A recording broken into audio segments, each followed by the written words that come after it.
Hong डेसिक ने वास्तव में दुर्लभ कुछ पर ठोकर खाई है। यह एक जिनसिंग जड़ है जो प्राकृतिक रूप से जंगली में उगती है और यह दसियों हजार डॉलर में बिकेगी। लेकिन जिनसिंग के अधिकांश अन्य वर्ग इतने के आसपास कहीं भी नहीं बिकेंगे। तो क्या इस जड़ को इतना खास बनाता है? और जंगली जिनसिंग इतना महंगा क्यों है? जिनसिंग दुनिया में सबसे लोकप्रिय जड़ी बूटियों में से एक है, लेकिन इसकी एक विस्तृत श्रृंखला है कि इसकी कीमत क्या होगी।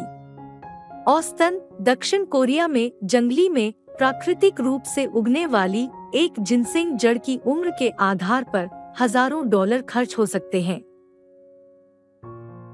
दूसरी ओर खेती की गई जिनसिंग दक्षिण कोरिया में 10 जड़ों के लिए केवल $25 खर्च कर सकती है। तीसरी श्रेणी बीच में है। इसे वाइल्ड सिम्युलेटेड जिनसिंग कहा जाता है और इसकी कीमत सैकड़ों से हजारों डॉलर हो सकती है। 28 वर्षों से होंग डेसिक दक्षिण कोरिया के सुनचेन के आसपास के पहाड़ों में जंगली सिम्युलेटेड जिनसिंग उगा रहा है और उनकी कटाई कर रहा है। जंगली जिनसिंग यहाँ प्राकृतिक रूप से उगता था, लेकिन जड़ी बूटी की मांग के कारण अधिक कटाई हो गई है, जिससे आज यह अविश्वसनीय रूप से दुर्लभ हो गया है। यही कारण है कि हार्वेस्टर समान दिखने वाली लेकिन कम खर्चीली जंगली सिम्युलेटेड किस्म उगाने के लिए चले गए हैं। जंगली नकली जिनसिंग की कटाई के लिए डेसिक को बीज लगाने पड़ते हैं, लेकिन इस प्रकार के जिनसिंग को उगाना परेशानी के लायक नहीं हो सकता है। वास्तव में 90% जंगली नकली पौधे डेसिक ग्रो नहीं बचेगा। यह आंशिक रूप से पौधे की पर्याप्त छाया की आवश्यकता और उच्च तापमान, अधिक आर्द्रता और बीमारी के प्रति इसकी संवेदनशीलता के कारण है। जब जंगलों में उगाया जाता है तो जिनसिंग भूखे जानवरों के लिए भी असुरक्षित होता है। 8 साल बाद डेसिक अपने द्वारा लगाए गए जिनसिंग की कटाई शुरू कर सकता है। इन जड़ों की कटाई के लिए विशेष ध्यान और देखभाल की आवश्यकता होती है।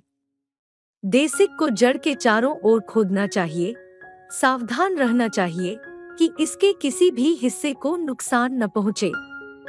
जंगलों में उगने वाली जड़ें अक्सर बहुत छोटी, घुंडीदार होती हैं और उनमें वृद्धि के निशान अधिक होते हैं।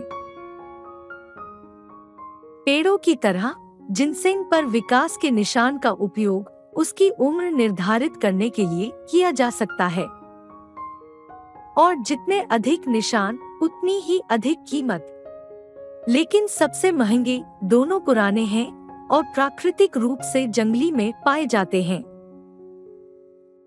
तो पुरानी और जंगली जिनसिंग जड़ें इतनी मूल्यवान क्यों हैं? वैसे भी माना जाता है कि पुरानी जड़ों में जिनसिनोसाइड्स की उच्च सांद्रता होती है। जिनसिन का ऑलस्टार बायोएक्टिव घटक, जो कई लोगों का मानना है कि यह औषधीय लाभ देता है। माना जाता है कि इन यौगिकों की उच्च सांद्रता जड़ को अधिक शक्तिशाली बनाती है। लेकिन जिनसिंग के सभी लाभों को वैज्ञानिक रूप से सत्यापित नहीं किया गया है, जबकि कुछ अध्ययनों से पता चलता है कि जिनसिंग के औषधीय लाभ हैं, जैसे दर्द को कम करना और सीखने में सुधार करना। अन्य अध्ययन इसके प्रभावों पर बहस करते हैं। यह अध्ययन बताता है कि जिनसिंग शारीरिक प्रदर्शन को बढ़ाने में प्लेसबो से अधिक प्रभावी नहीं है, और यह बड़ा अध्ययन बताता है कि जिनसिंग की नैदानिक प्रभावकारिता स्थापित की जानी बाकी है। एक बार कटाई के बाद जिनसिंग कमरे के तापमान पर जल्दी खराब हो जाता है, इसलिए ताजी जड़ों को आमतौर पर तुरंत खाया जाता है, चाय में पीसा जाता है या शराब में संरक्षित किया जाता है। इसकी छोटी शेल्फ लाइफ के कारण जिनसिंग उत्पादों में से अधिकांश आपको दुकानों में मिलेंगे, तरल, सूखे या पाउडर के रूप में बेचे जाते हैं। 2011 के बाद से जंगली नकली जिनसेंग को दक्षिण कोरिया में विशेष वन उत्पाद के रूप में सूचीबद्ध किया गया है, जिसमें खेती से लेकर वितरण तक सब कुछ कोरियाई सरकार द्वारा नियंत्रित है। और अन्य लेबलिंग प्रमाण पत्रों की तरह कोरिया में जंगली सिम्युलेटेड उत्पादों को उनकी गुणवत्ता और प्रामाणिकता की गारंटी के लिए निरीक्षण पास करने की आवश्यकता होती है। इससे यह सुनिश्चित करने में मदद मिलती है कि डेसिक जैसे जिनसेंग हार्वेस्टर को फसल से लाभ का अवसर देते हुए उत्पाद उच्च गुणवत्ता और टिकाऊ है। और जैसे जैसे वैकल्पिक दवाओं और स्वस्थ खाद्य पदार्थों की मांग बढ़ती है, जंगली और नकली जिनसेंग की आपूर्ति का दबाव भी बढ़ने की संभावना है। यही कारण है कि जिनसेंग के लिए एक स्थायी बाजार बनाना पहले से कहीं अधिक महत्वपूर्ण है।